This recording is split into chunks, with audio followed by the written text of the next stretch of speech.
Okay, reunion day celebration. This is a raspberry thing.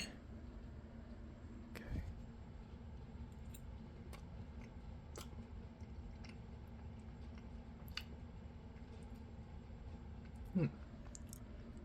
This is caramel chocolate. Okay.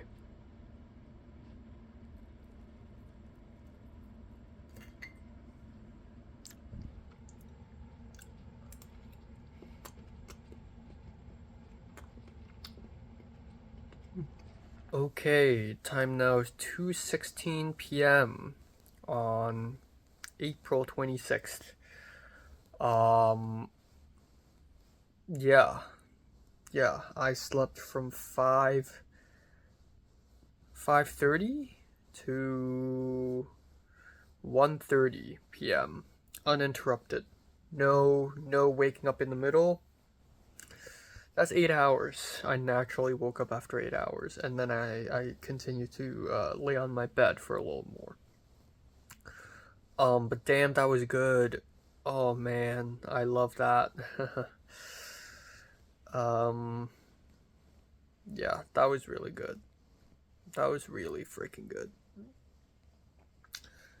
Um, and it's April 26th, right? Right.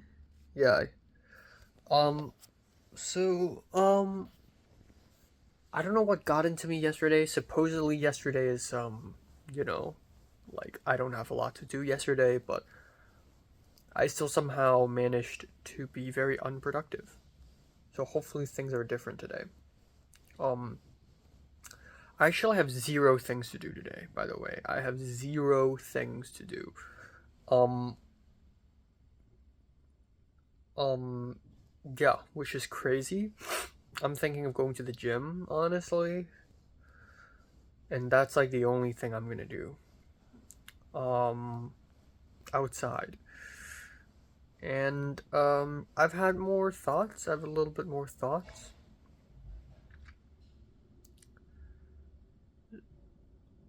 Um, so first of all, I texted Christian R, and Christian R finally read the texts. And he said that he's busy on Tuesday from 9 to 2 p.m. But like, I'm not gonna be free until like 4 p.m. at night. So like, it's. I'm sure it'll be fine. I'm sure there's gonna be a time where I can show up. Um, oh, my roommate is using my electric kettle again. I can hear it. Another thought I have is regarding Jiren. I don't know. I think she talked a lot to me during Christmas because she's like slightly interested in me. But then I guess after learning more about me, she just became way less interested. That's my theory. And I think she does that to every guy ever. But honestly, truth be told, I don't even have. Why am I thinking about her so? Why am I frustrated about her? I don't even have strong feelings for her. I don't really know why I'm. There's nothing to be frustrated about, really. Again, just go with the flow. If I don't meet her, you know, if she doesn't speak to me, and if I don't speak to her, it's like, then let's let that be it. So be it. Um, but yeah, um, that's that. So I don't want to overthink about Jiayun because it was wasting my energy, wasting my brain power. Um, Also, I have a bunch of other shit to do, like to to do like con accommodation, uploading my short film. I want to premiere my The World Is Not Enough on YouTube like tomorrow, basically. I've made the decision. I know it's mean because I paid $300 to Wang and have her make the music. and I will not publish that music. Like, she made 2 tracks. I'll be using one of the tracks out of respect, but Q2, the end credits, I'll be using MF Doom's Doomsday. Like, I'm sorry, but yeah. Um,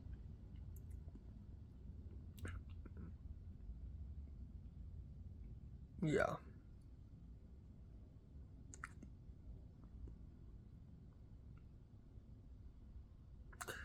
Uh, there was supposed to be a meeting, the con branding team at 10 a.m. today, and I didn't show up because I want to sleep, and tons of people didn't show up as well. I mean, we don't really have a lot to talk about, anyways. Um, but yeah, that's pretty much it for today.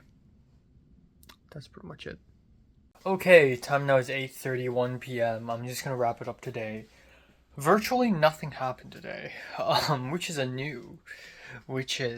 which is peculiar. It's a surprise, in fact, that nothing really happened today. Um, yeah, I mean, I literally woke up like 7 hours ago, so yeah. Um, I almost went to the gym. The gym every Friday closes at 7 p.m. And after I filmed my Blu-ray unboxing video, um I immediately made lunch, and it was about 5:30, and then I realized, holy shit. By the time I finished making this bowl of noodles and finished this bowl of noodles, it would have been like 6:20 at least. And then if I changed my clothes and everything and then head to the gym, I only have about 15 minutes or so. So I decided not to go. It was a dilemma, but I made my decision to not go. Instead, I'll probably just do some push-ups and sit-ups on the yoga mat later. It seems more pragmatic. Besides, I do have a bunch of shit to do. So yeah, I'm uploading my short film currently, and I'm gonna be premiering it tomorrow, exactly 24 hours later. A bit of a late notice, and I have decided to screen 2 cuts. I'll have a festival cut, which would also be including Wang's music, and also the subtitles will be English only. And then maybe a few months later, I'll do an extended cut. But for now, I'm uploading my first cut of The World's Not a First Cut, but it's actually like the 50th cut or something. I don't know. Um, yeah, I actually uploaded this video, this short film already, but then I just checked the subtitles and I'm not okay with the font sizes and the strokes around the font, so I just spent like half an hour changing the size of the fonts on every single subtitle caption. That's my attention to detail. Yeah, another thing is yeah, I guess informally I have announced to the whole world that I'm going to Cannes, that I'm part of the Cannes team. And I say informally because I didn't really declare it on my Instagram story. It's just that the official USC Cons Classics Instagram has finally posted the logo and everyone's reposting it. And by everyone, I mean like Matt, Colin, you know the deal. Garrett, Zach, Camden, Tiger, and yeah, it's cool. It's cool. And then this Thai guy whom I've met at Cam's Fest, Tool, he like DM me and he's like, "Oh, you're going?" And I'm like, "Yeah." And he's like, "Oh, I was thinking about applying, but I didn't. But maybe I should apply next year." And I'm like, "Yeah, you should." And then he asked me like what reviews I wrote, and then I sent him my reviews. But yeah, a lot of people are telling me this. Even Glenn yesterday. Glenn was like, "Oh, I was gonna apply to go to Cannes, but I was like, I'm pretty sure it's an SCA only thing." And he's like, "Oh no, but it's like different." But everyone's like, "Oh, I wish I'm going to Cannes," but they're not, you know. Jiayun saw my story, but didn't say much. Didn't say anything. Yeah. So, not a lot of thoughts on Jiayun. The thing is, I always think that it's the end of the world, whatever. But truthfully, I'll probably be seeing Jiayun on her set on in June, and then I'll be taking the same class with her next semester anyways. So, I'll be seeing a lot of her, hopefully. But, yeah. Um,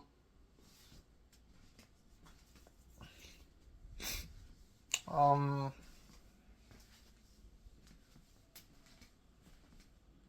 yeah. I don't know.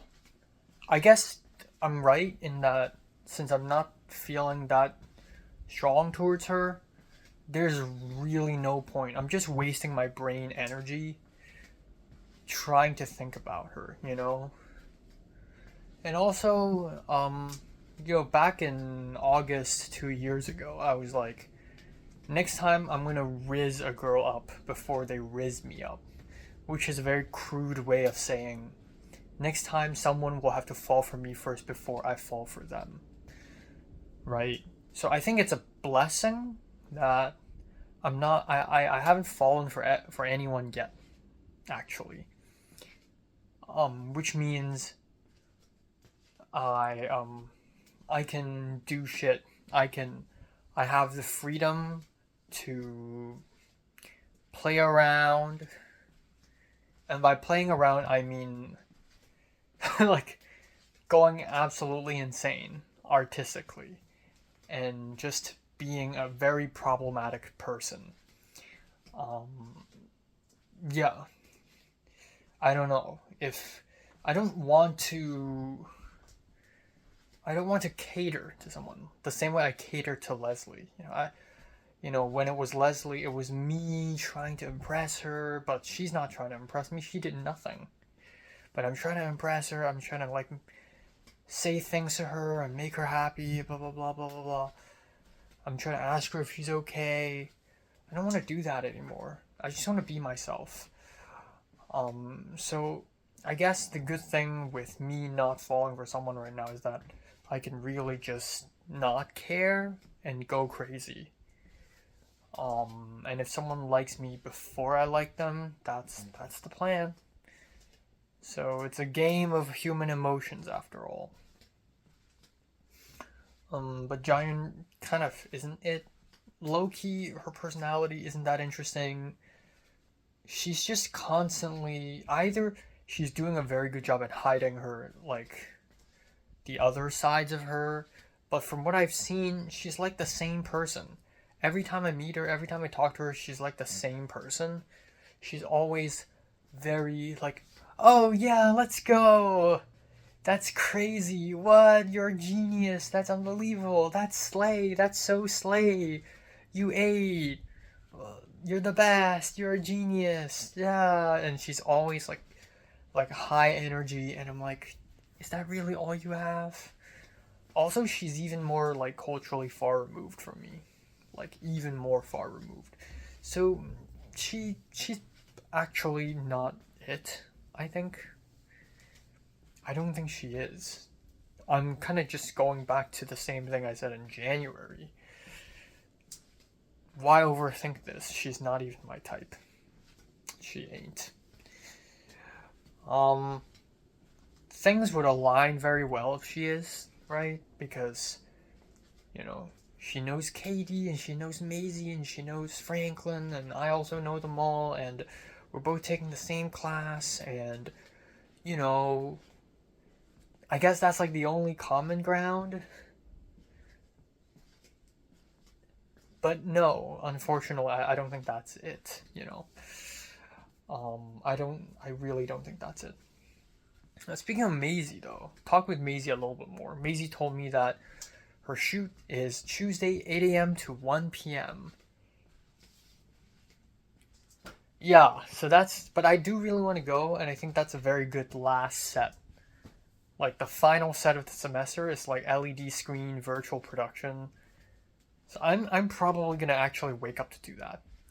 And that's also really good because that frees up my entire afternoon for Tuesday. I don't know why, but I thought that the shoot would be like Tuesday night. Because, it's a virtual film, you can shoot anytime anyways.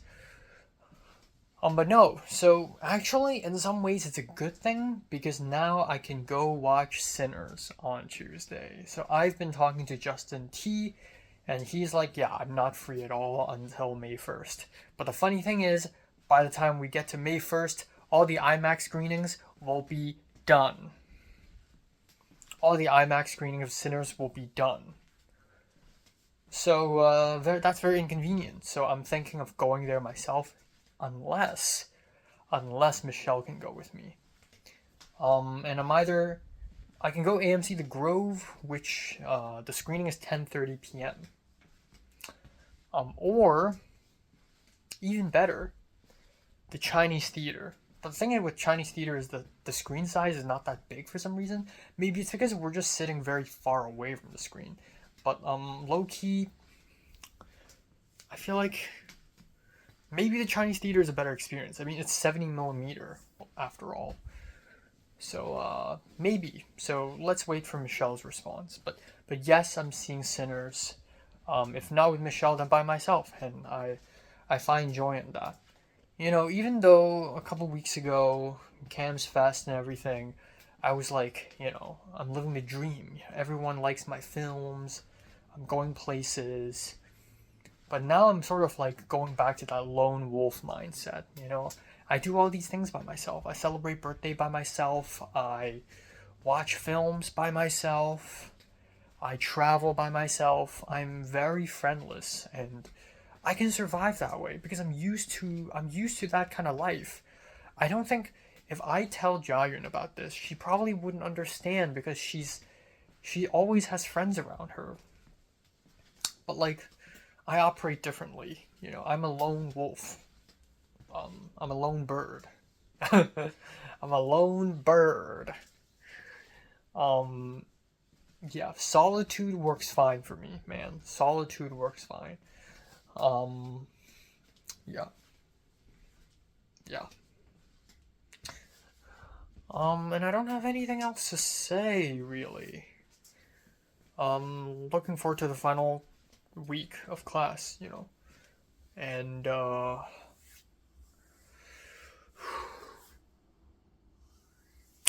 yeah, that's it.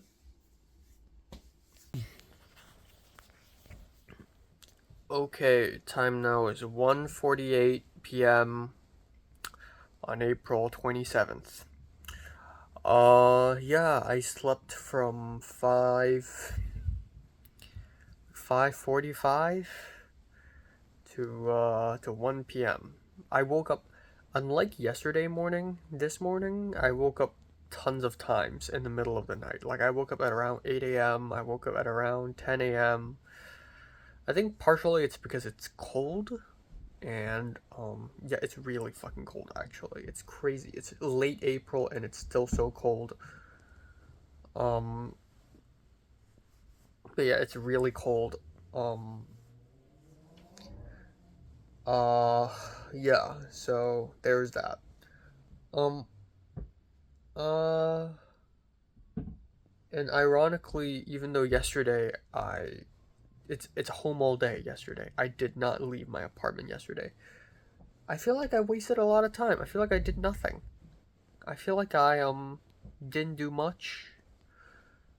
I did edit a video essay. I did film and edit a YouTube video. I did finish a film last night. I did do exercises. My chest is sore right now. Um, but I feel like I could have done more. So, yeah.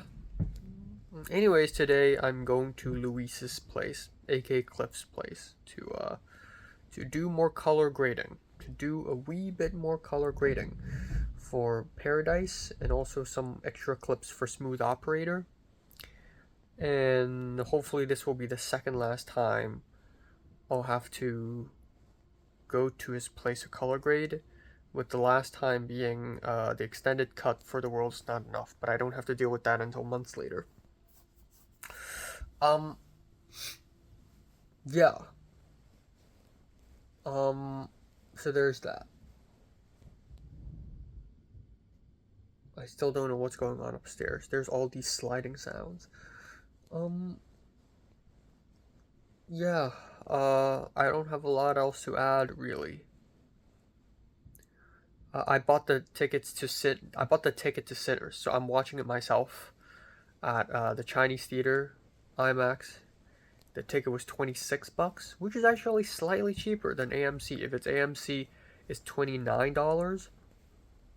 Um, and also it's a good idea, the Chinese theater, because I can take a metro to Hollywood, and I'll probably take a lift back, which is gonna cost, but um, I'd rather take a metro to Hollywood than, you know, yeah, than take a 1 hour bus to the Grove. I think that's gonna, you know. So, yeah, I'm going to watch Sinners myself, which seems crazy and sad. Like, oh, you're watching such a great film alone, but like, I watched Everything Ever All at Once all by myself. I watched Decision to Leave by myself. I watched Beau is Afraid by myself. The first time I watched Zone of Interest, it was by myself. Killers of the Flower Moon, I watched it by myself. Yeah, like a lot of these films, I actually, you know, I watch most of films by myself anyways. So like, who cares, you know? Um, the end of Evangelion is by myself. Yeah, so there's that. I still haven't looked into Khan's accommodation, and my short film's premiering tonight, so that's that. I still don't know how to break it to Wang that I'm premiering my film without one of her music. Yeah. Yeah. I don't know. Not a lot of things to think about. Jiren, I mean, I don't know. Like, maybe I've been glazing her a little too much. Like, she sends me things and tells me things that I'm like, wow, that's great, that's good. I mean, it's great and it's good. The way she emailed the costume designer of Westworld and etc. And she has all these connections, and her friend works at A24, and I mean, it is good.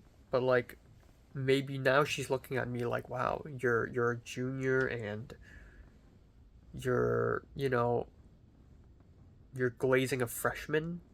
Like, you're not that good at what you do. I feel like I am good at what I'm doing. I'm just artsy about it, you know? I'm making connections too, albeit not as much as you are. Um, yeah, that's all.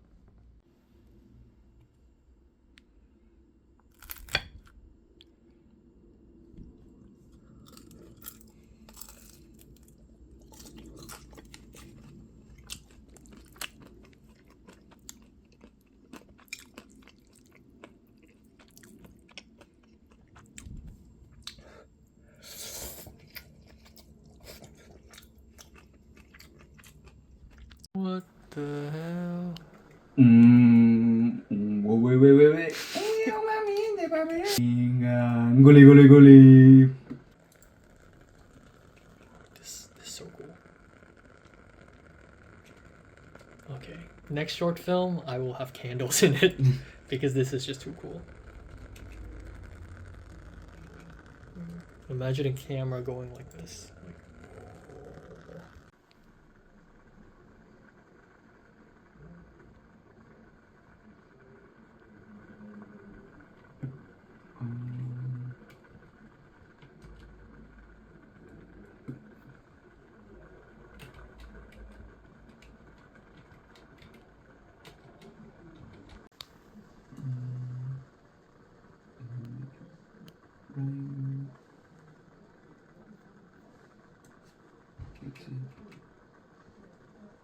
Oh, wait.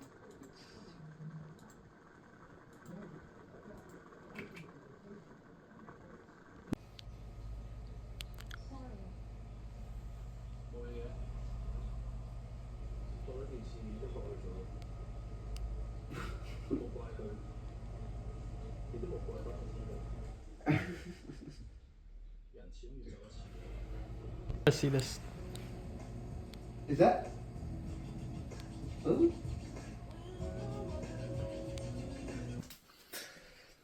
Okay, time now is 3:09 freaking 9 a.m. I really did not account for how fast time is gonna move. What the fuck? It's already 3 a.m. I should just go to bed now. But instead I have 3 videos to edit, 5 episodes of anime to watch, and 1 film to watch. And also edit video essays in the meantime. Fuck me. So that's impossible. Um so anyways, let's talk today. Today was okay. I woke up and I was feeling good. In that I was energized 2 days in a row where I get ample amounts of sleep. That's really nice. I also woke up like I left my bed at 1:45 ish, which is somehow even later than yesterday. So yeah. Um but I try my best to be productive. I woke up and I filmed 2 videos plus I edit my short film Paradise. Yeah, like it's crazy how I'm literally like right before coloring it, right before leaving my apartment and color grading the film with Luis. I'm I just edited most of it. Like it's crazy how last minute everything is with this film. Like I didn't have a script at all when I shot. I finished writing the voiceover script like 3 minutes before I met Glenn. Everything's super last minute because I'm out of fuel, man. I'm out of fuel. This is even more intense than freaking 310. Like I have to direct 3 short films 3 months in a row. It's very crazy, honestly. So yeah, after this, I'm done directing for a while. But yeah, at around 5:20 ish, I left my apartment. After lunch, the H Mart fried noodles, the japchae, is like slimy and sour. But it didn't I didn't get a stomach ache after that. So I think it's fermenting. So oof, I'll eat it up as soon as possible. Anyways, I think it's fermenting. The box was like kind of puffed up. Okay, anyways, I left my apartment. I left this place at 4:20. Should I start calling this place home? I left home. I realize I never say home. I realize I never call this room home. Like I think for a while when I lived in Sawtell, I used to call that place home, and like I came back home.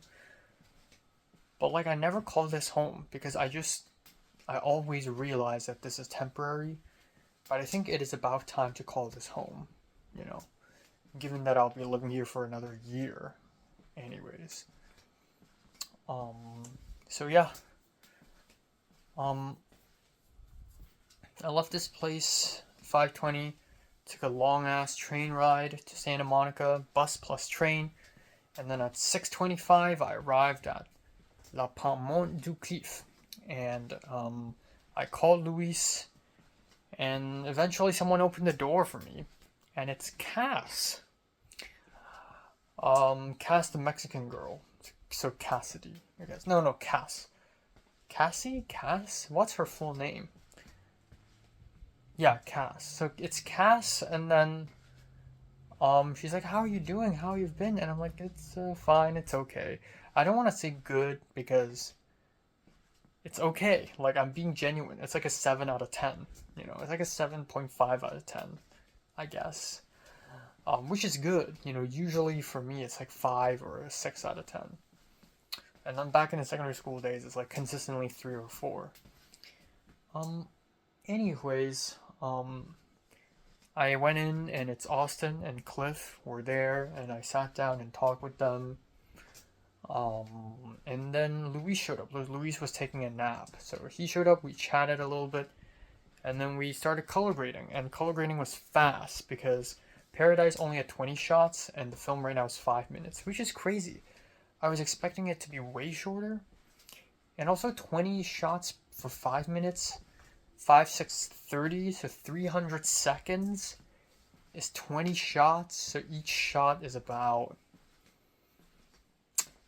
is more than 10 seconds at least. Each shot is like 12 seconds. Like, that's really long, you know? So, yeah, and then that was really quick. And because I'm not exactly in a rush to have this film done, which is false. I need this film by tomorrow night. But because it's only 20 shots, Luis downloaded everything, and he's gonna continue color grading it on his own. Because I told him, because Luis and Cliff, they love filmic stuff. They love film grain and film colors, and I always, for all of my previous short films, I'm like, don't make it filmy because I shot this on digital and I gotta commit to digital. I don't want to fake film. Um, but this time around, I was like, you know what, Luis, I know you like filmy, so you can do filmy. And he was like, yes, Enoch, yes. So he was elated. So we did that, and then he also recolored Smooth Operator because I made some changes to the clips. This will be the final coloring for Smooth Operator, because I will re-edit it into a final product and then have it be released in May. Not May, in August. So, yeah, in August-ish. September, July maybe? Maybe July. I don't know. Yeah, so there's that. And then I talked with Luis a lot. There's a lot to talk about with him for some reason. Like everything from the Steel Ball Run announcement to the films I've watched lately, the fact that I went to see Koyanis Katsi. What's very interesting is that a few days ago, Mitchell, the USC, yes, USC's Mitchell, the very famous extroverted guy, he posted a video of like something called Susserman, and it's like a artsy kind of dance video for House of Harmony, which is hold on. Oh my god, it's taking forever, my export. Yeah, it's the House of Harmony is a thing for it's like fashion thing. I don't know. It's like performance arts club in USC, like a fashion thing. Not too familiar with it. I've heard of it many times, but not too familiar. And in the tags, Luis was tagged as the colorist, and I was like, Luis, the Luis. So I know that my community college friend group and my USC friend group will eventually have overlaps, but I just never really saw that coming, you know. So today I asked him, wait, so have you met other USC people? And he's like, why do you want to know? And I'm like, why are you acting like it's suspicious? And then he's like, you're acting like it's suspicious. So, yeah, so apparently this black guy, his name is Tangier. I and Potter briefly met him at the Manhattan Beach. Like 2 years ago, summer. That was a week after, I had the devastating phone call with Leslie. Turns out this black guy goes to USC now as a CAM student. What the fuck? Why do I not know this? And he knows Luis, as expected, because this black guy also goes to the same community college, studies film, and he recommended Luis to Mitchell, essentially, and did coloring for him. And Mitchell, in fact, has been to this place, has been to L'Appartement. Yes, Mitchell was here. And then, I don't know if it's the same clip or if it's another video, but Luis also knows Jayun? What the fuck? That's like polar opposites of my world. So I asked Luis, like, how do you know this girl? And Luis is like, who's this? And Luis searched up her name, and there's like a private conversation between her and Jayun. What the fuck is going on? And essentially, Jayun randomly DM'd Luis out of nowhere, like a month ago ish, saying, "Wait, did you color grade Nobi's video? That's so good! Your coloring is so good!" And Luis' response is like, "Haha, who is Nobi?" I don't know who the fuck that is either.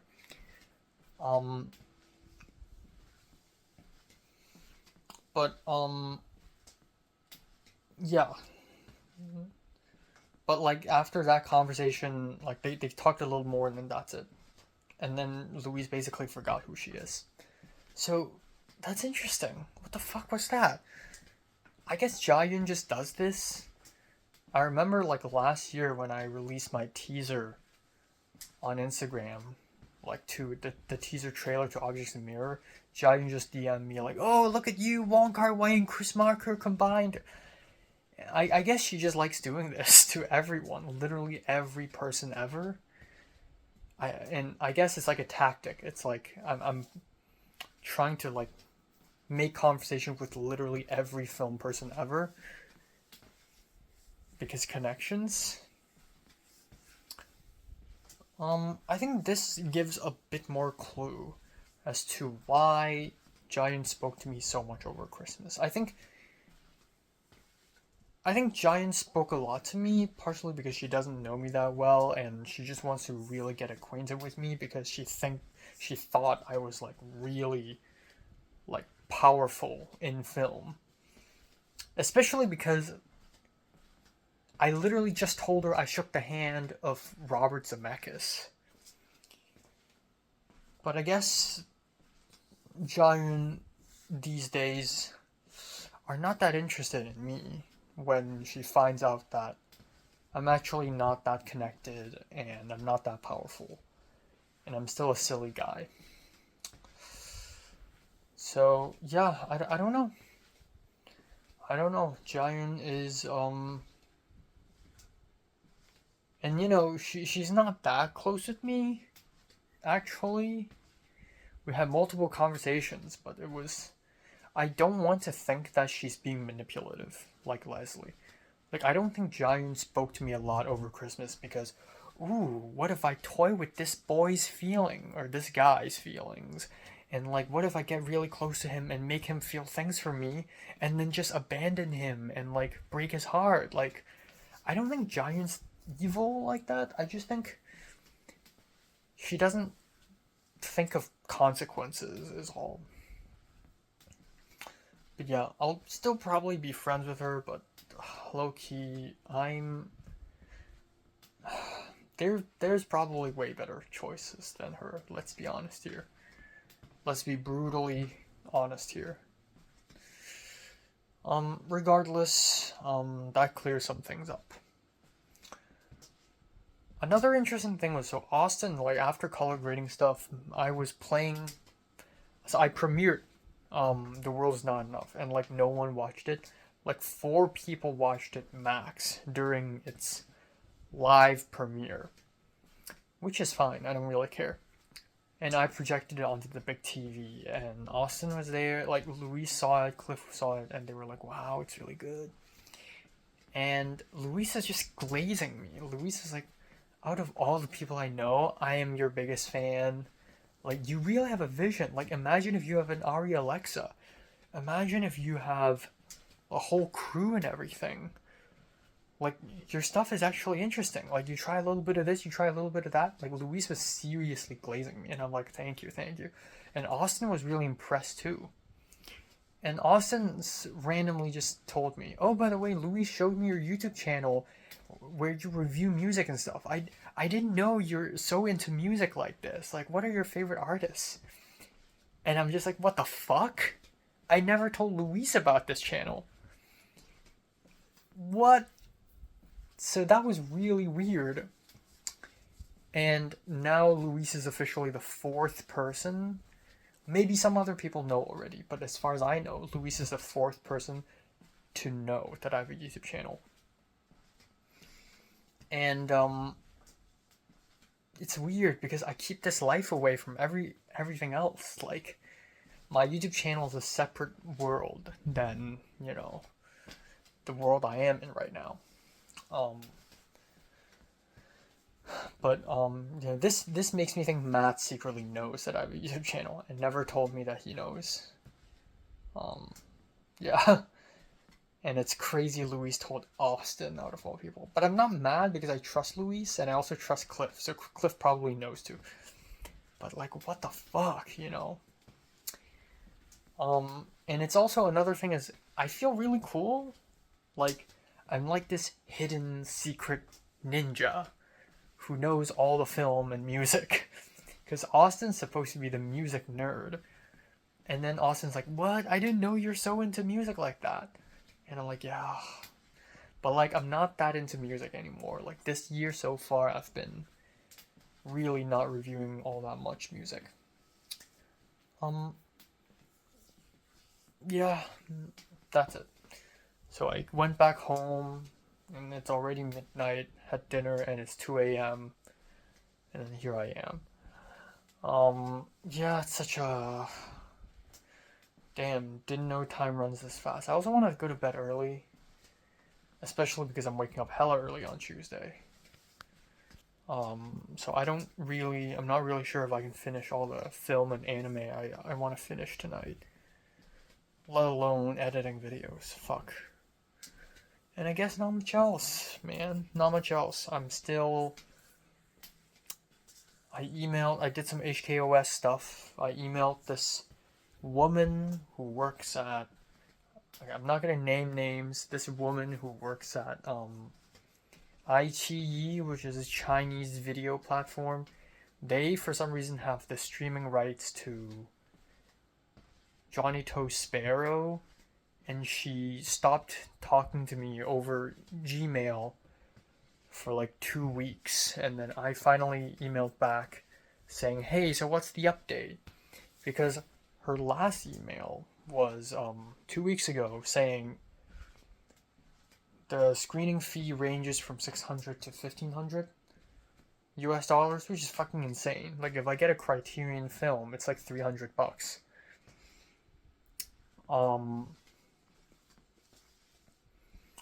And then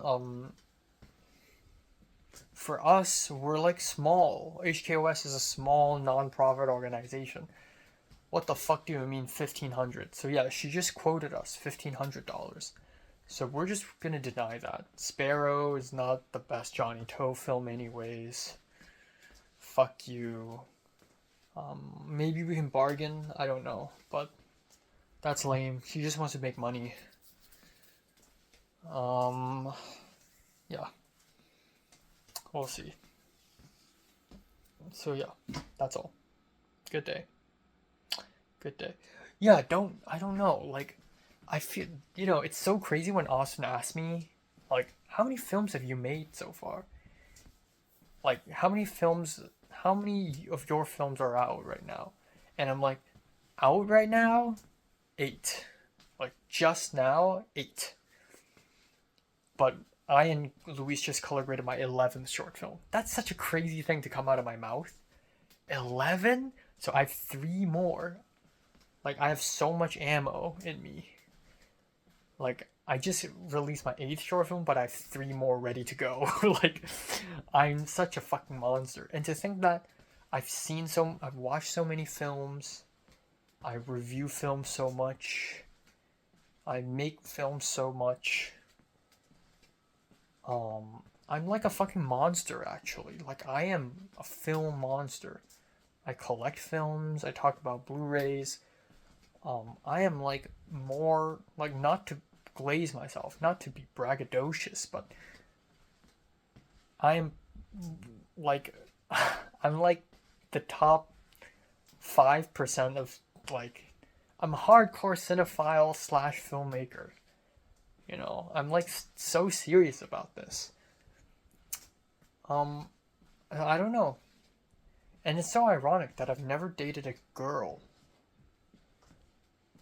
Nor do I have a driver's license. And I don't have all these life experiences. And yet I've made 11 short films and I've watched all these films. And I'm just so good at something and then so terrible at just life in general. I'm actually like a mad scientist, but instead of scientist, it's like filmmaker. You know, mad scientists, they're so good at science, but they have nothing in terms of social life, and they have nothing in terms of health or whatever.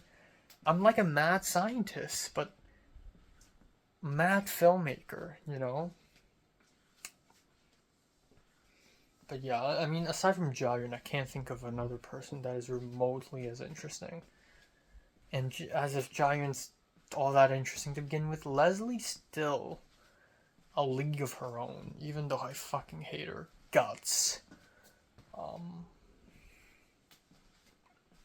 Yeah, I don't think Jayan's for me, man. I don't think she is for me. I don't think she is for me. All that conversation we had during Christmas, I think it's all over. And she's too indecisive, man. She's probably doing the same thing to some other guy out there right now. She's too open, anyways. She knows everyone and she likes hanging out with everyone. Yeah, oh well. Okay, time now is 11:30 a.m. in the morning on April 29th. No, 28th. Yeah, so welcome to the last week of the semester, basically. Um, yeah. Um, I slept from 6 a.m. to 11:15. That is incredibly fucked up. I don't know how I did that. I don't know. After I went back home last night at 12:20 and then had dinner, it was already like 2 a.m. And then I just did a bunch of stuff and then it's already like 5:15 and then I took a shower and then it's 6 and I couldn't immediately fall asleep either. I think it's because I had very good sleep for 2 days in a row, so my body was like, "Nah, you're not sleepy." Um yeah, but that was really messed up. And considering that I need to wake up early tomorrow, I'm gonna take melatonin pills, unfortunately, tonight. Yeah. Um, yeah,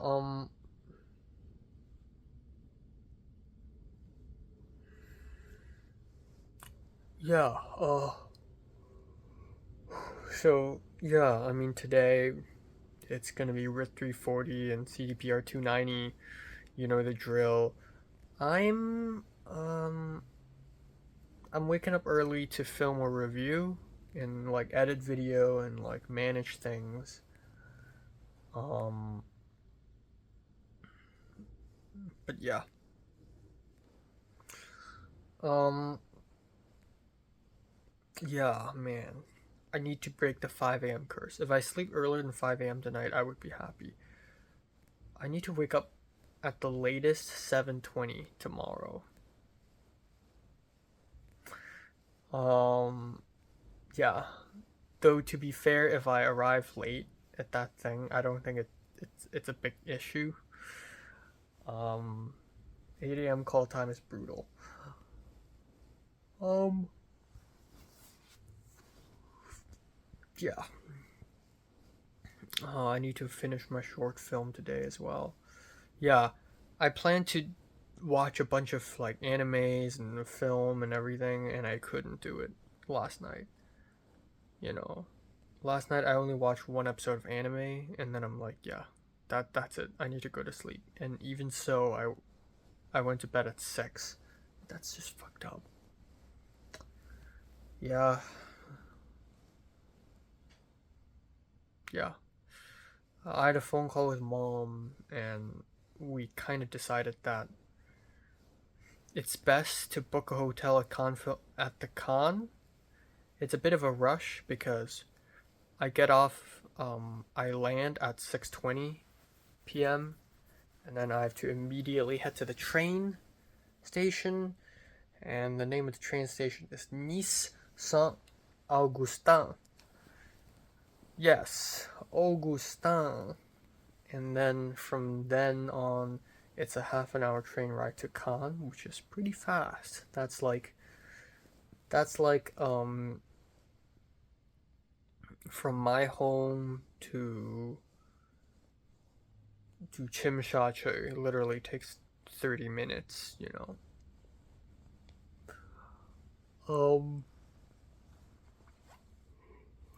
Yeah, and then I'll probably find a hotel nearby. Yeah, it's yeah. So I'm gonna ask Garrett and see which hotel he's staying in, and then just quickly book a room today. Yeah. My mom also wants me to decide on which day to come back to Hong Kong. I kind of want to go to Japan in the summer, though. Yeah, who knows? Okay, time now is 12:15 after midnight. Yeah, it's a long day, unfortunately. Longer than yesterday, for sure. I hope I finish everything in time today because I'm back on my time crunch. So today is split into two parts. We have first half is RIT 340, second half is CTPR 290. I woke up, I had breakfast, and I was lucky enough to finish filming an album reaction video, and then I had to walk to school because I missed the bus. I had to walk to RIT 340. And I was walking, I was listening to music, and I was walking really fast. And then suddenly, I forgot if it's a guy who tapped me on the shoulder or if he just showed up right beside me. But some guy was right beside me. I looked, it's Christian R. And I was like, wow, such coincidence. And it's crazy considering that he lives at Troy Hall, which is all the way on the other side. So why is he coming from this direction? He's just like, oh, I just finished work. And I'm like, oh. So it's great because I need to tell him a bunch of stuff. Like Maisie's shoot, which is tomorrow morning. The prep night is tonight from 5 p.m. to 9 p.m. And he said he's still deciding whether he wants to go or not. But regardless, he probably can't come tomorrow because he has class. But yeah, that's unfortunate. He talked to me a little bit about just the MFA project that he signed on as PD. So, interesting connections. So, Christian R was on a virtual production set, literally the same class Maisie is in. But somehow, for some reason, Tiger was there. Tiger, the British woman. And Tiger told Christian, like, hey, I have a friend who's about to film an MFA project and we need a PD. And Christian said yes.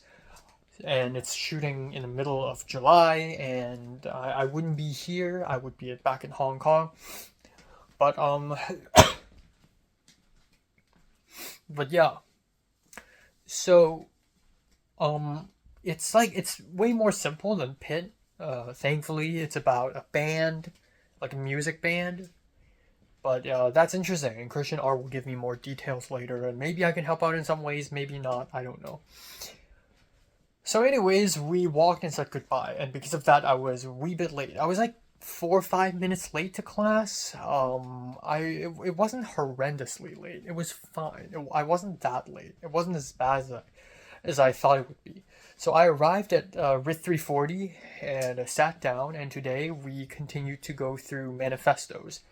And it started off with Cardin, the Vietnamese American boy, dancer, game tech artist, and his manifesto is freaking amazing. It's so experimental, it's so formally playful, and it's so creative. And I was just thinking, shit, because mine was rushed. So after his, a couple more people presented their manifestos, and all of them are really well thought out and unique. And the professor sits in the back of the classroom, just enjoying it and observing it and picking out words. He's like, go back to that page. Go back to page 3. Those 4 words. Very interesting. And I was just thinking, fuck? Like, when I wrote my manifesto, I wrote it in a rush at 3 a.m. in the morning or something. And it wasn't as creative. It's not me. It's not truly coming from me. It's very generic. And I don't know why. And so, at some point, this black girl who has really short hair, her name is Amber, she's finished her manifesto, and then she arrived at mine. And then I was like, you know what? I'll ask the professor if I can make changes. So I raised my hand and I asked the professor, I was like, hey, is it too late to make changes or is it cheating? And people laughed because of the word cheating. But I do feel guilty. It's like, if I make my manifesto after I've seen other people's manifestos, it's kind of cheating though, because I've seen other people and I'm under the influence of having seen other people's work. But thankfully the professor's like, yeah, sure. How significant are those changes? And I'll read this one anyways, but go ahead and give me a new one. And Amber was like, oh, I should have done that. So thankfully I did not present today, and I'm going to hopefully in the upcoming half an hour finish a better version of that manifesto. Yeah, so that was a good choice. A brave but good choice. And I'm just thinking, this class is about art and being an artist. Part of being an artist is self-doubt and thinking, oh my god, my work is not finished. I need to improve it, you know. I think a lot of artists do that. Like, a lot of artists see their work and they're like, no, it's not complete. It's not good enough. I do that all the time. And I'm exhibiting that feature on my own work. But now I have a couple of extra days, hopefully by tonight anyways, to rewrite, add things to my manifesto to make it interesting, at least stick the landing. At least stick the ending. Land the ending, you know, I think is very important. So yeah, after class I left, and I left on my own, but I ran into Carden and a couple other classmates in that class, and then I left again. And yeah, came back home immediately, caught the bus immediately, and had lunch, and yeah. So that's part one. Part two happens, I walk to school again, it's CTPR 290, and I saw Anya, said hello, and then I saw Avichai, talked a little bit, went up to the classroom, and today is the second last class of CTPR 290. And also the second last class of RIT 340, let's be honest here. So second last class of CTPR 290, and we just looked at the first cuts, the rough cuts of the 3 hotel shoots, plus a couple of project 2s. And yeah, the rough cuts are pretty rough, and the other 2 groups films, none of them really jumped at me, none of them really surprised me. A lot of them have sound issues and weird stuff going on, and pretty mundane, unfortunately. Yeah, so at first it's Saleh's group. So Saleh's group did Vegas Baby, and the professor made Saleh sit on a chair in front of the whole class and just talk to everyone. And then it was kind of awkward, and then it's my turn. I have to go out in front of the class and just look at everyone. And they CC played our group's rough cut, and it was pretty rough. I didn't fucking edit it. It was Ryan. I wasn't the editor. But I sat in front of the whole class, and they watched it, and I thought it was fine. Some cuts are meh, the sound is awful, but yeah, people started giving me comments, and at first nobody commented. It was mostly Ben and Christina. Ben was satisfied, and he's just like, oh, I love this, I love that, and then Portia gave a comment, and then Cheyenne surprisingly gave a comment. I'm still scared of her. She's still a scary woman to me. She's still somewhat scary. But she basically said some compliments and then gave me some criticisms. Again, me, but I was looking at Ryan. I'm like, you edited this, bro. Even though I gave some feedback. And, you know, I'm the one who directed this, obviously. But yeah, Cheyenne was like, the flow wasn't good enough and the sound has issues, but overall it's funny. Audrey gave a comment, and then that's pretty much it. And then the professor started talking to me and talked about how, what genre is this? And I'm like, comedy. And he's like, well, I don't think it's that funny. Like, you really need to get the first laugh from the audience. And there's no, I just punched the chair. Hold on, fuck. I just punched my chair and I had to apply some hand cream. But yeah, my skin is flaking apart. I don't know why I did that. Great job, Enoch. Okay. Anyways, I digress. The professor's like picking on me a little bit. I know the professor is like coming from a, like, he's not ill-intentioned. Like, he's trying to give me some constructive criticism, obviously, but I can't help but think that the professor is really like picky on me. Like, oh, this cut doesn't work, and I'm still mad. Like, I'm still confused about this part, blah blah blah. And I'm like, okay, I was really compliant. I'm like, okay, I went back to my seat. They screened Andrew Wu's Project 2, which is really incredibly well shot, really well edited, very energetic and funny film about a street photographer who's taking photos on the campus of USC, and some guy went up to him and was like, "Why are you taking photos of me?" And the guy's like, "What? No, it's just I'm a street photographer." No. If you want to take photos of me, take it artistically. Take it with intent. What's the meaning of your art? Your art, you're just forcing false narratives onto people. Film with intent. And then suddenly it's about a lesson on art. And it's also really funny because the guy's like, I'm a cam student. And Andrew also cameoed. The best part of the film is that the final confrontation scene takes place at the same alleyway as the ending of Remain in Light. So yeah, that's pretty cool.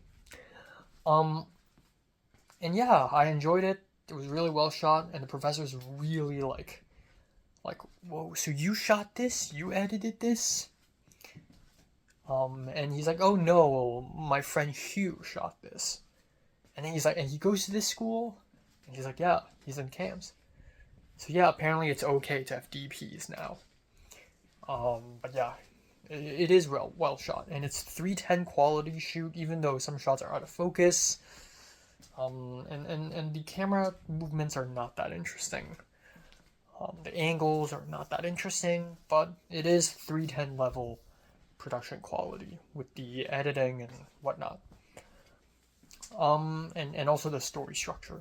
And then we have Rachel's film, and it's a 7-minute long documentary about Antoine, this Lebanese guy whom I've met very briefly 2 or 3 years ago, and Rachel interviewed him, and he talked about the explosion in Beirut and how that affected him, and how he learned to work in a construction site to help rebuild Beirut.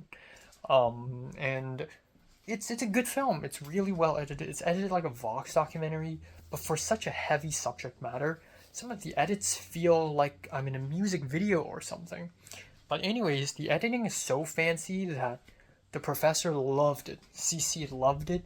And the professor was like, well, this is some of the best editing. No, Cole, who's sitting behind me, was like, this is the best editing I've ever seen. So shout out to Rachel. She's got a little game. Don't look down on yourself, man. You got a little game. But anyways, there's Megan, this white girl, and she does not have Project 2. And the professor just forgot about her. But after that, they screened the next rough cut for the next hotel shoot, which is the Slumber Party, written by Portia, and Megan's the director. But the professor forgot to call on Megan and tell her to sit in front of the class. And it's fine. I don't think it's that funny. Apparently a lot of people thought it was funny, except for the professor. The professor was like, I've been teaching for 30 years, and I've never seen something like this. I did not laugh once. And the whole class just gasped. I looked behind me, I saw Audrey and Sela, and they were like, that's such a fucking insult. So yeah, So after class, me and Andrew Wu and Ryan, we went to the dungeon, and we found a little round table, and we just edited, polished the edit for our film. The chips are down, and I think it's okay. I think we did the best we can. Some shots are impossible to change because we already shot the damn thing. Honestly, I don't really care that much. And you can tell too, like our rough cuts are really bad, but people's individual projects are like paramounts better than the hotel shoot, because with our own project, we get to have our own creative freedom with what we write and how we direct, and we're so much better at it. Um, Huge difference. That's it. Came back home really late. Arrived home at around 9:55, and then I had dinner, and then it's like it's 12:30. Fuck. Um, yeah, I'm just gonna end this video a little fast.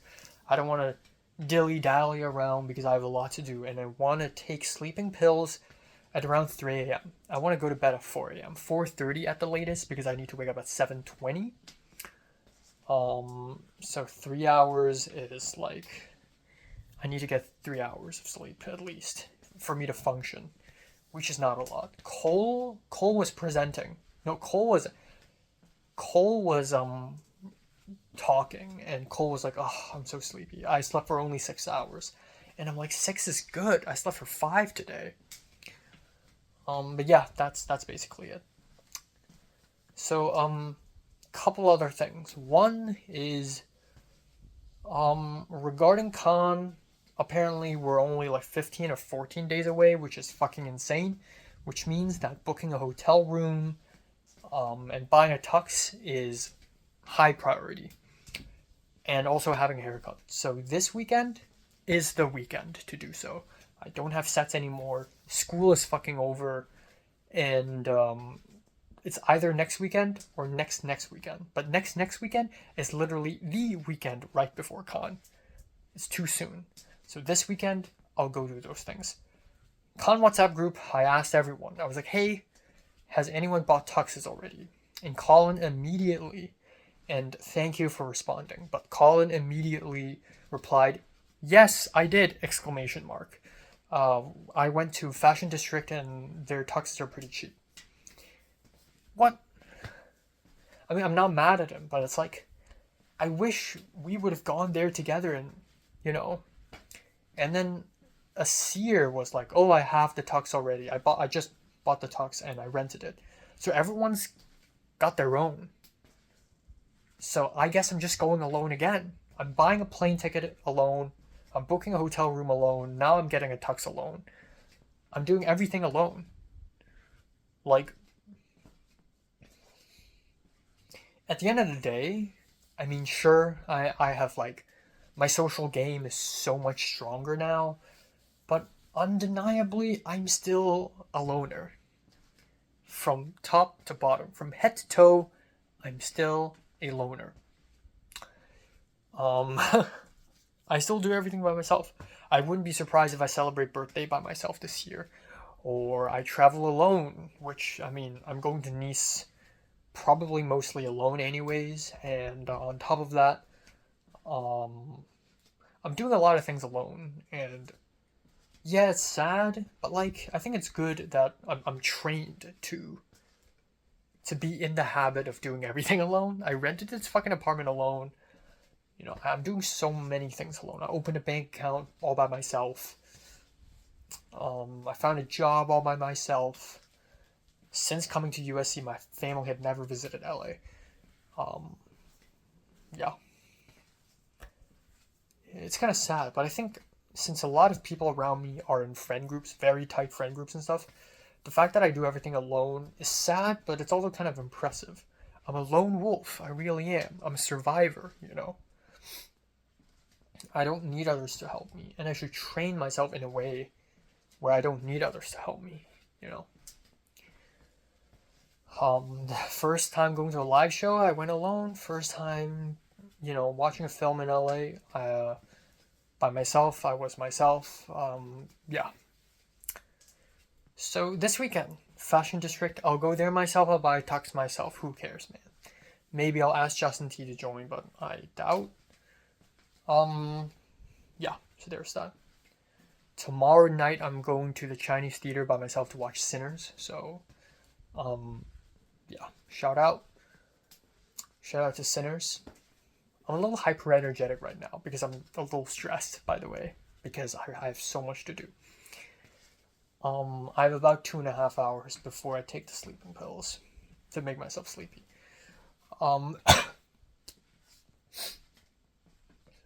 Second thing, Jiren. We're entering the final week. I'm sorry to sound bleak here, but I don't think I'll be seeing Jiren this week at all. I think she's just disappeared. If lucky, I may run into her again and we can have a chit chat, and I'll grasp that opportunity like a fucking monster, you know. I'll be gripping onto that opportunity. I'll bite onto it. But truth be told, if I don't see Jiren, then who cares? I don't think she cares about me. My theory right now is that she lost interest in me. Like, she was slightly interested in the beginning, and then she just gave up because she realizes that I'm a silly guy. I will be meeting her probably in June and definitely next semester because of our class, motion picture script analysis. But for now, no Jiren. Last night, I thought of something really bleak, and that is sex and love are things that I've contemplated so much in the last 6 years that at this point they don't feel real. They feel like fantasy things. Even if sex and love present themselves to me, I will not recognize that they're real. If a woman shows up in my room right now and say, I want to fuck, I would just say, no, you're not real. And I will deny it because when you want something so much, or just love, like romance, they become pointless. And then it kind of goes full circle into, you know what, I don't even need that shit anymore. Because I've survived so long without love. So the truth is, I'm 22 years old, and that makes me too old for love. I'm too old for this. I'm not interested anymore. I can survive fine and dandy on my own. Yeah, just gonna leave it at that. Just gonna leave it at that. Fuck love, bro. Fuck love. And that's it. Gotta get hustling.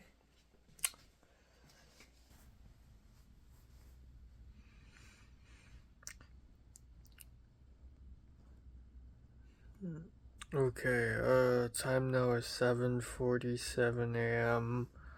on April 29th. Yeah, 7:47. I slept from 4:45 to 7:45. 3 hours, baby. Honestly though, even though it's 3 hours, I think it's a fucking miracle. The 2 melatonin pills worked. They worked wonders. I took 2 pills at 3:30 a.m. I took 2 pills and I actually genuinely felt sleepy. It actually worked for me. It actually worked wonders. So that's really good. I did not watch a single anime episode or a single film last night. Completely ruined my plan. I did not edit much either, but I tried my very best to finish as much as I can. I spent a whole hour writing my manifesto for Rift 340, and it's crazy because it's not even, it's a very low stakes assignment, but gotta do it. And then I spent a good bit of time, another hour, editing my short film Paradise, which I'm presenting today. And then I spent a little time editing my Hong Kong Movie Award video, which is supposed to be done like 2 days ago. and then I realized, shit, I have clean clothes in the drying machine, and I have wet clothes in the washing machine. But yeah, I slept for 3 hours regardless, so hell yeah. I'm probably gonna be a little bit late to Maisie's thing. I originally planned to wake up at 7:20 and then catch the 7:50 bus. But of course, I am not doing that, and right now I am gonna be late because I'm not planning to sleep less than 3 hours. That is just stupid.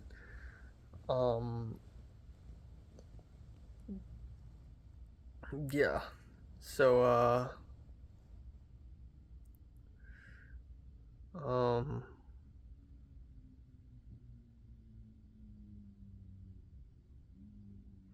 so yeah, we'll see. That's pretty much it. Also, I counted down 2 weeks before con, but actually, because I'm leaving on May 11th, it's actually 12 days before con.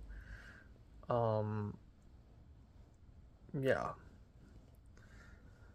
Um, which means I need to start monitoring what food do I have left. It's crazy. It's gonna happen so soon. I'm also learning like French phrases now, etc. Yeah, I'm so excited. Yeah, this 3 hours is really painful, but I think after today, tomorrow, I'll try to go to bed early. It's gonna be good. It's gonna be fine. There's time to sleep. There will be time to sleep. This is gonna be the last. Trust me. Yeah.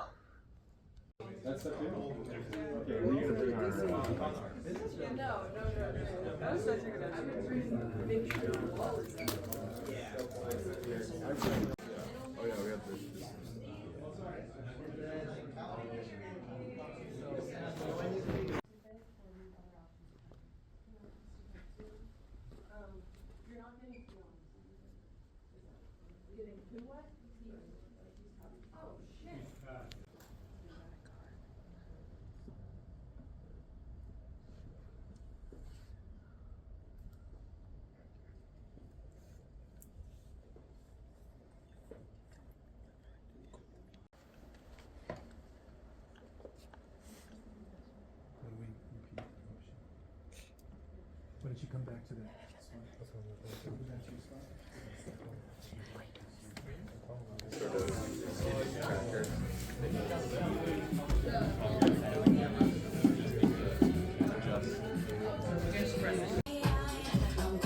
Guys, tell me you can get a little bit more crazy in the back.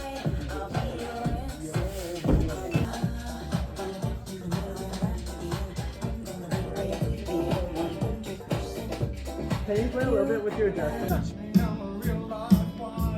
Can you do something to the hands with your hair?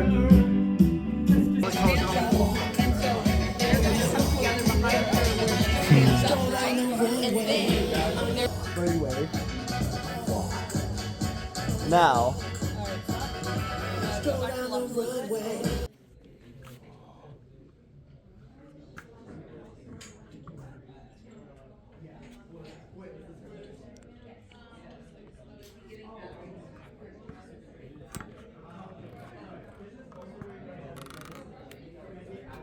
Eyes to where the old man stood in the doorway of the small building that served as his dwelling. I'm trying to understand, he said, his voice.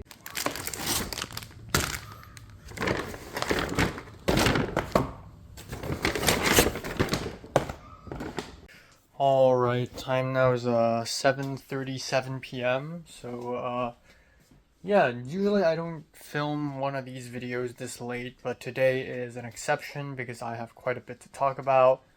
And I'm going to be busy later. So first of all, wow, today was intriguing.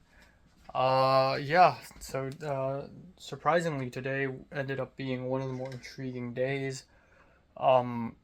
I woke up after 3 hours of sleep, and 3 hours is fucking terrible. My threshold is 4. Anything less than 4 is basically suffering. And in fact, I just edited my album review video. It took me a whole hour to edit it because I kept falling asleep on the chair. That's bad. I don't want to do that. But yeah, at the same time, I'm a little bit happy because last time I tried to sleep early, I couldn't. But last night I went to bed at 4:45, and even though that's late, actually, it's actually it worked. I immediately fell asleep. So I woke up at 7:45, and the next bus I could take is at 8:30, and then so I made it to the soundstage at Robert Zemeckis Center at 8:45, or I think 8:40. So I was 40 minutes late to set, but it doesn't really matter because everyone's really chill there, thank God. So I arrived, and as expected, even though I slept for only 3 hours, in the beginning of this morning, I was alive. I was bright, alive, and I was energetic. Not energetic, but I was okay. I was functioning.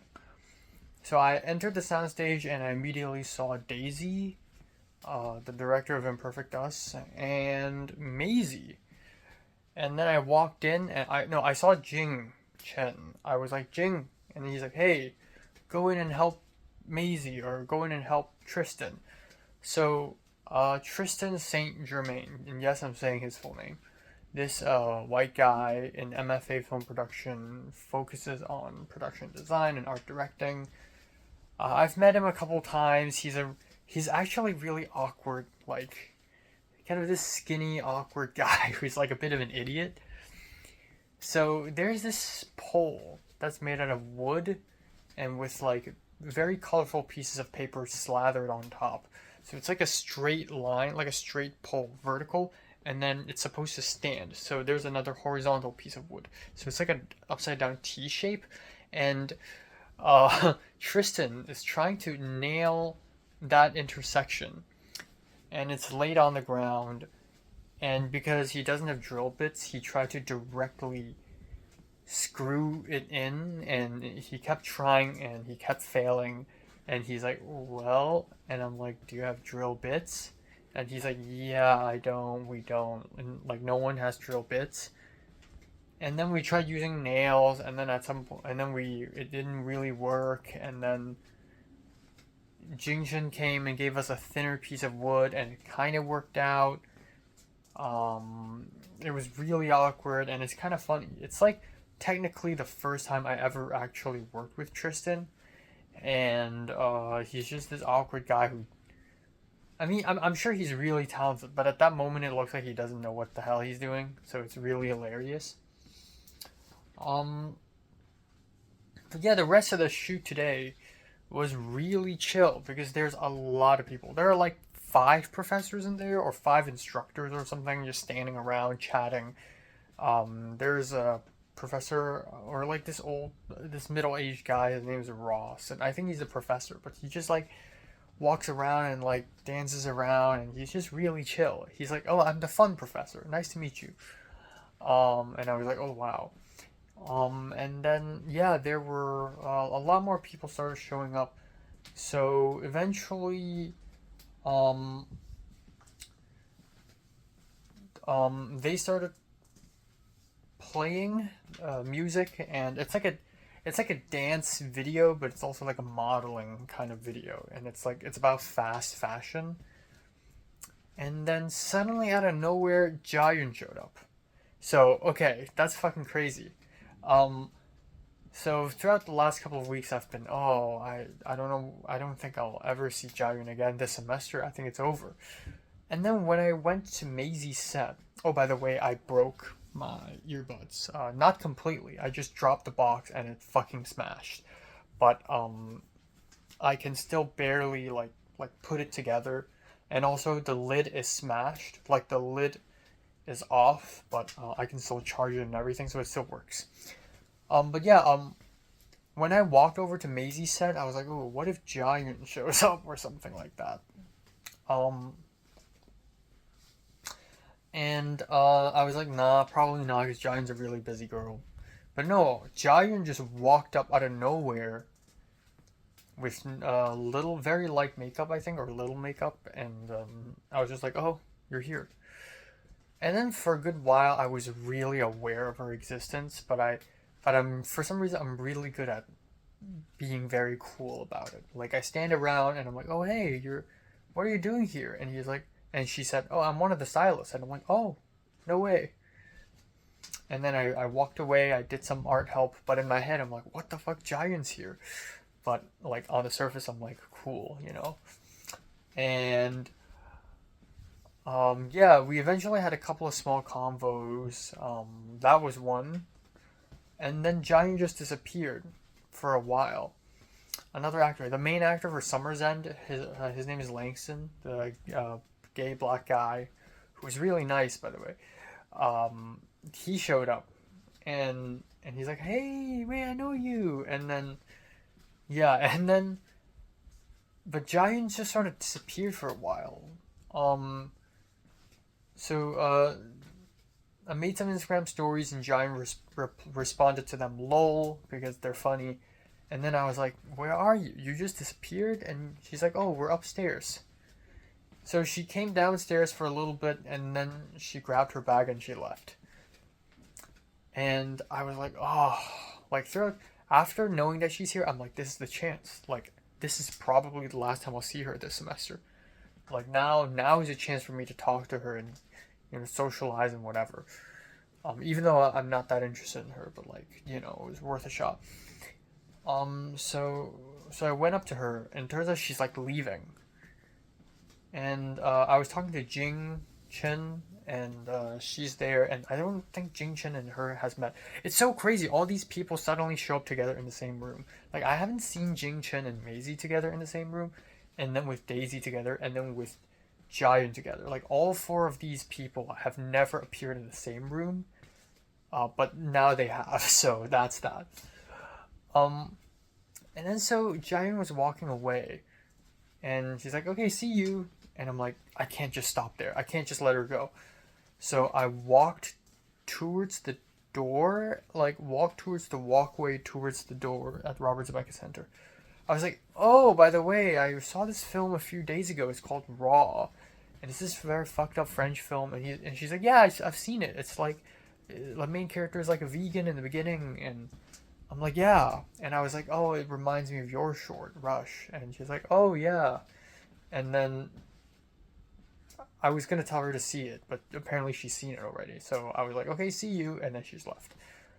Normally I'd complain about being such an anticlimactic ending, but I think it's nice. Like, I don't think Giant thinks that much of me these days. I think, yeah, I don't think she thinks that much of me. And by that I mean, I'm not on her mind that much. Maybe I was like speaking to her a little bit over Christmas, but I think she just, the moment she came back to USC for the semester, she's just focused on this, focused on that. But I think by telling her this, I think I'm subtly letting her know that I do think about her sometimes. So maybe there's like I don't know. Maybe there's a significance there, you know? Maybe I should talk to this guy more. I don't know, but it's a friendly little convo. All I want is a little friendly convo. I'm not asking much. Though if we continue texting in the future, that would be great. Also, she's sick. So yeah.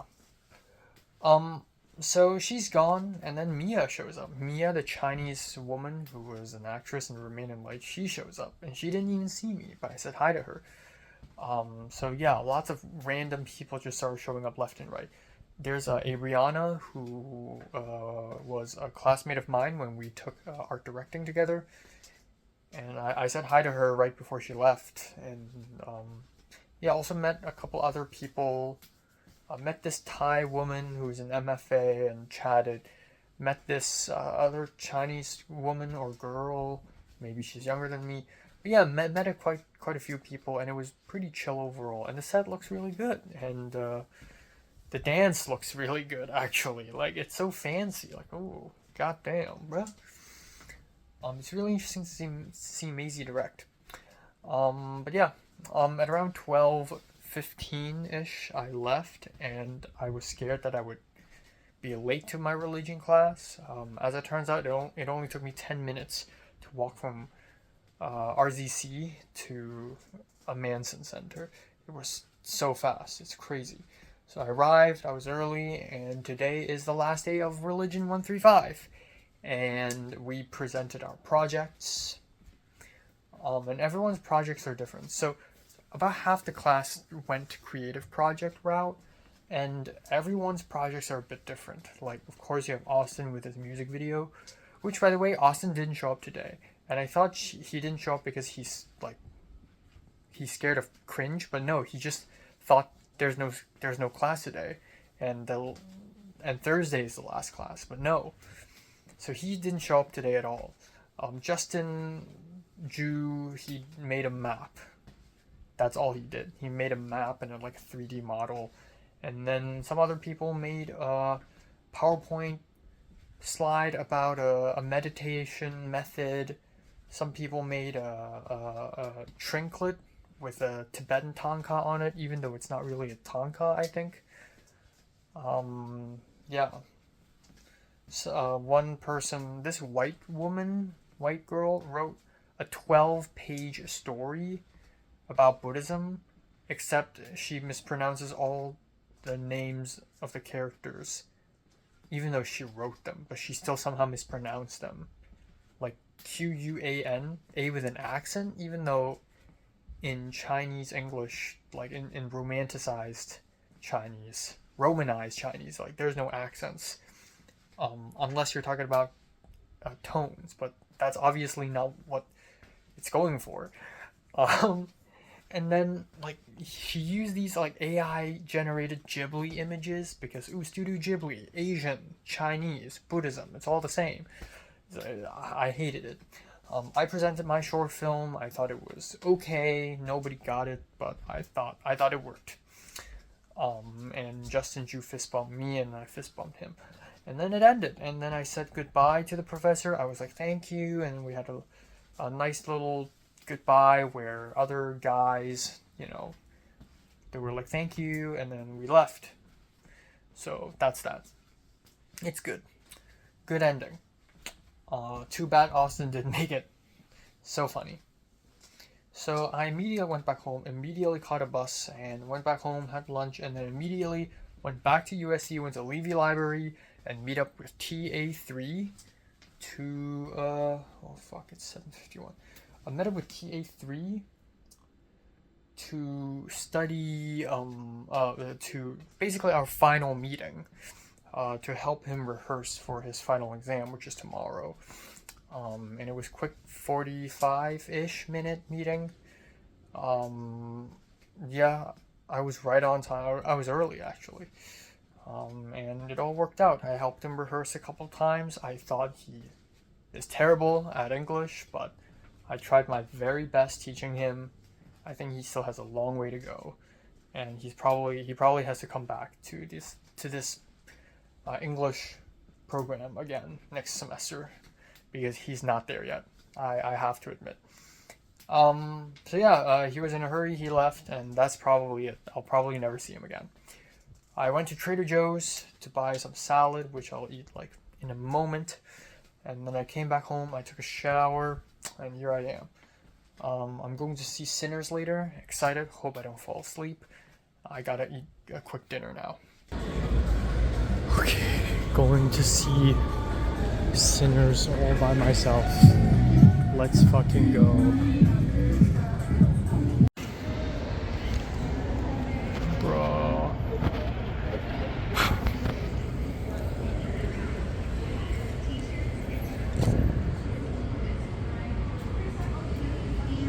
Yeah, we back now.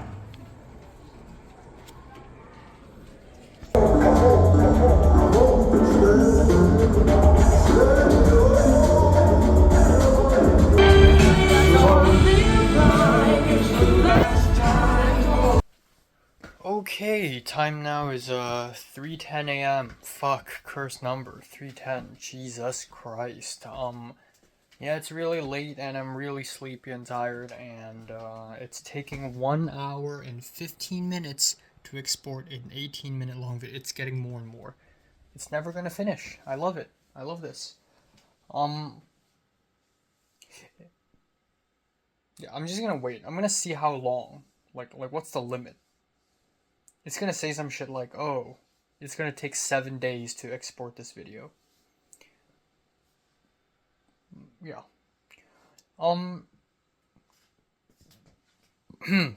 So, the second half of the day, or I guess the last third of the day, really, I went outside, came back home, went outside, came back home, and went outside for the third time and came back home for the third time. I went to the Chinese theater to watch Sinners, and yeah, I unfortunately, the original idea is I want to do everything I can possibly do before I leave to Hollywood, because after Sinners, I come home, I have to film the Sinners review immediately and edit it immediately. I basically don't have any other time to do anything else. So I plan to watch anime and like edit this, edit that. And I miraculously finish editing 2 videos. Turns out I only have about 2 hours. Like, I came back home at around, and I took a shower, and then it's like 6 p.m. and then at around 8 p.m. I need to leave. So I have about like 2 hours-ish to edit 2 videos and have lunch. Holy shit, it's 1.5 hours. This is crazy. Okay, hold on. Okay, turns out the key is unplugging. I unplug the battery and watch how the time drops. 10 minutes, 9, 8 minutes left, 6, it's dropping below 1 hour anytime soon, 4, 3, and then below 1 hour. Boom. 58 minutes left, 57, 56 minutes left. Okay. Turns out that's a secret sauce. Okay, yeah, unfortunately I didn't have a lot of time to do anything before leaving, but I left anyways, and I was quite on time. I was quite punctual, actually. So, the film starts at 9:20, but there's like ads, so I assumed that there would be about 20 minutes of ads. And the estimated time my ETA was 9:30, and I thought, okay, that's reasonable. So I walked to Ralph's, took a bus, like Ralph's side, took a bus to the metro. This is how I always get to the Egyptian Theater or Hollywood in general by myself from my apartment, is bus plus metro.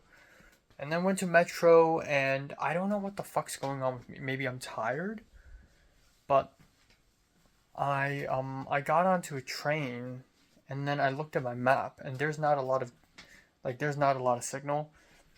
But so my location on Google Map is a bit weird and wonky, but you can kind of like get the gist of what direction you're going towards. I saw myself going westward when I'm supposed to be going northward. And then I looked outside, and it says like a street intersection name. And I'm like, what the fuck? That's not supposed to happen. And I'm like, oh, I got onto the wrong train. It's crazy. I think this is the first time it happened. I mean, I've messed up metro before, but like, this is the first time I straight up went to the wrong train. This never happens in Hong Kong because one platform is dedicated to one train, but in here it's like one platform, there could be like 4 different trains could pass by. I hopped on the wrong train. I got onto the train earlier. I was supposed to wait longer, so I got onto the wrong line, basically. And so I immediately left, and I went... Thank God I only went like 1 station away. So I was at Normandy... Wilshire? Vermont, Normandy? Something like that. Yeah, Normandy... I forgot, but it was Dave's Hot Chicken in K-Town. Basically, that's the station name, Dave's Hot Chicken Station. So I left and I immediately tried to figure out a way to get back to Wilshire, Vermont, which is where I was. Yeah, so that was probably Wilshire, Normandy. So I originally thought about heading to the opposite direction for the train, but this is USA. It doesn't work like that. This is LA. You can't just immediately go to the opposite side of the track, of the platform, and then hop onto the train back, because there's no train on the opposite platform. But luckily, there is a bus, and it arrives in 0 minutes. So I immediately rushed onto ground level and hopped onto that bus. And that bus returned me to Wilshire, Vermont. Deja vu moment. I went back to the same train station. And at that point, the train is already gone. So the only thing I could do is to stand there and wait for 15 or 20 more minutes until the next train comes. So I hopped on the next train. I arrived at Hollywood. And by then it was like 8:45. So now I'm basically 25 minutes late to the screening. And hilariously, there was also a group of people who were late and they were locked outside and they couldn't get into the theater. But I got in. I think I only missed like the first couple of scenes anyways. But yeah, that was a huge bummer. And I was also scared because I think Sinners, like they're distributing like real IMAX films to the audience. And I thought maybe if I'm late I wouldn't get it. But I don't know if it's being distributed at all at the screening. But yeah, watched it. I thought it's pretty good. Didn't blow my mind or anything. And then came back home. Now, I thought of calling an Uber or Lyft immediately after leaving the Chinese theater. But it's $32 for both of them. So I thought, you know what? I'll take the metro. So I took the metro all the way to Wilshire, Vermont. And then I took a Lyft, and the Lyft was, or the Uber was $12. Yeah, $12. That's like a meal at In-N-Out, but like, you know what? It's better than 32. 32 is diabolical. So yeah, so that's good because I'm paying $12 to get home earlier. In return, I have more time, which I definitely need these days. So yeah, just gonna wrap it up because I have so much else to do. Honestly, I need to watch another film later, and hopefully some anime, and then hopefully edit some video essay. I also need to really, tomorrow, I promise, handle the concentration. Right now I'm just too tired. Tomorrow I'll book a hotel.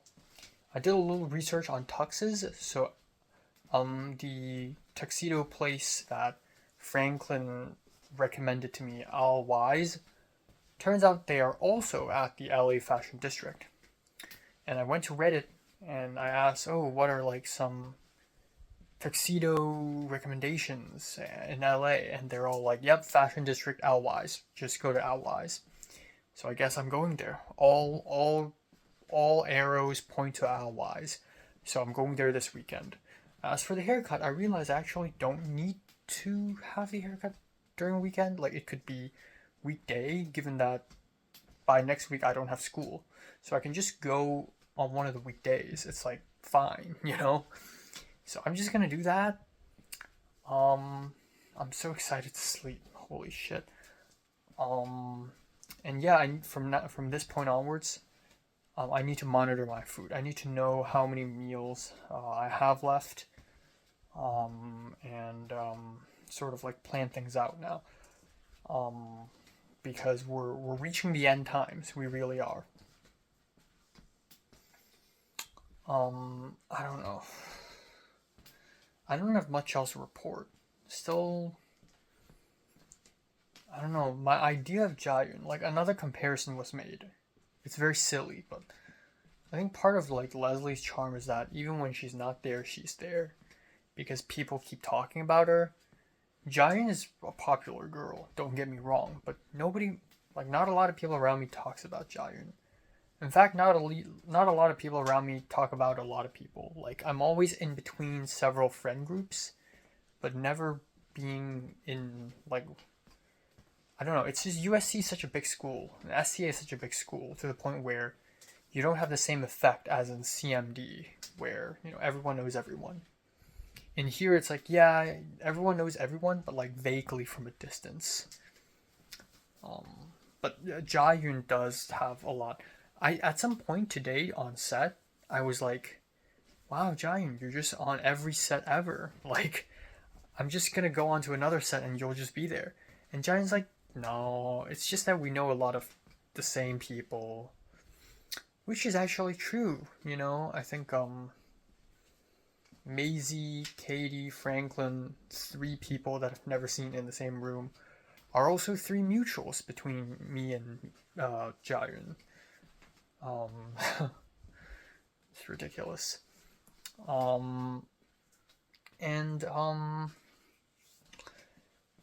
Yeah, I also thought David, the black boy who does theater production design, I thought he's there, and then I mistook him. Turns out it's not him. It's just another tall black boy with glasses who has the same face shape, but is not David. And I was like, hey, you made it. And then turns out it's not him, and I was like, oh, okay. That was funny. But yeah, I don't know. I don't want to rely on running into people. If I want to reach out to Jayun, I should just text her. Like, going back to the texting thing. But then at the same time, I realize I'm not that into her. But, like, she's the only person that is remotely, like I'm willing, I'd be down to hang out with. Like, there are other people, like, that I'm probably even closer to. Like Kaylin or Mia, and I'm like, they're cool, but like, I don't know. I just don't feel anything towards anyone, really. I'm tired. Yeah, we'll see.